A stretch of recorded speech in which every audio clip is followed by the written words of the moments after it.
I'm here for a second time making a completely unplanned and unedited episode.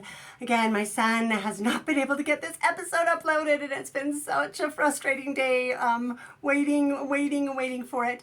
But I'm again wondering if maybe there's some purpose to it because I just spent on the one hand, hilarious, on the other hand, excruciating 2.5 hours listening to, well, I guess 2 hours and 15 minutes, listening to RFM's response to my last response to him. And I am not going to get into response inception where I'm going to do it again. But if you can forgive my just got back from a hike appearance, I did want to respond because I've told you before that in my journey of learning the truth about polygamy, one of the best things to help me really become convinced in my convictions was engaging with polygamists, with those making the polygamist arguments, so I could see how weak they were.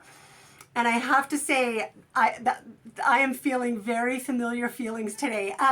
Aside from the very beginning getting the name of my podcast wrong and the name of the episode wrong, he then proceeds in this entire video to get every single one of my arguments wrong, to completely either misunderstand or intentionally misrepresent the points that I am trying to make in such an astonishing way that it makes me think, oh my goodness, I will say honestly, I did my very best to steelman their position, to look at it honestly, to take it and to tell you my interpretation. He did not do anything like that. It was not only complete straw men, but actually twisting everything I was saying. And I don't know, RFM, I would like to know if you really could not understand what I was saying, like if you didn't comprehend the arguments, or if you just thought it strengthened your position to misrepresent them and not respond honestly to them, and to leave out many things as well. Like he did not respond honestly to my points about the Melissa Lott Bible, even to John Bennett, which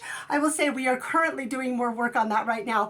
I was not thoroughly satisfied with my response about John Bennett, but we are currently doing more work to show how inaccurate his list, even with just initials, actually is.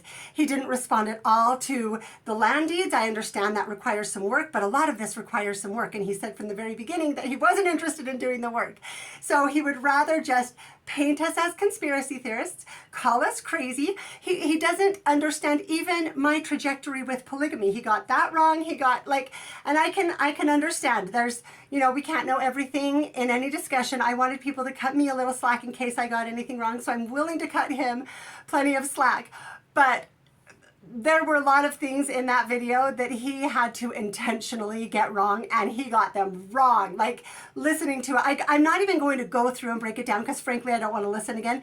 I don't know how many times he criticized me for doing a 2.5 hour video, which was in response to their 2.5 hour video in his 2 hour and 15 minute video. So there's just irony all over the place. But what I wanted to say is, since I didn't release a video today, I hate to send traffic to him, but maybe it would be, well, I shouldn't say that. I mean, we're all just doing our work, so it's fine. I think it would be valuable. I give each of you the credit for being able to figure out everything that he misrepresented and got wrong. If there's anything that isn't clear, please comment and I will be more than happy to explain my argument and how he got it wrong. But what I'm hoping is that people will be willing to comment and engage both here and on his episode to show how very wrong he got everything, practically everything that I said, and how he just dramatically misrepresented it all. So anyway, I guess my feeling is if that's what he needs to do to try to refute me, that's a pretty big compliment, that he can't respond to me honestly, that he has to ignore much of what I say and twist everything I say in order to try to mount a response or a defense. I will also say that I was astonished, I didn't say this in my first video, but I was astonished at the sort of Lindsay Hansen Parks and his thinking it was so brilliant to bring up the law affidavits in the expositor, as if that was new. That's something I've been arguing back and forth for years and years and years. That's not brand new. And the explanations for it are not that difficult to understand. So what I will do, I've had people ask me to break up episodes and do individual episodes on each of these topics.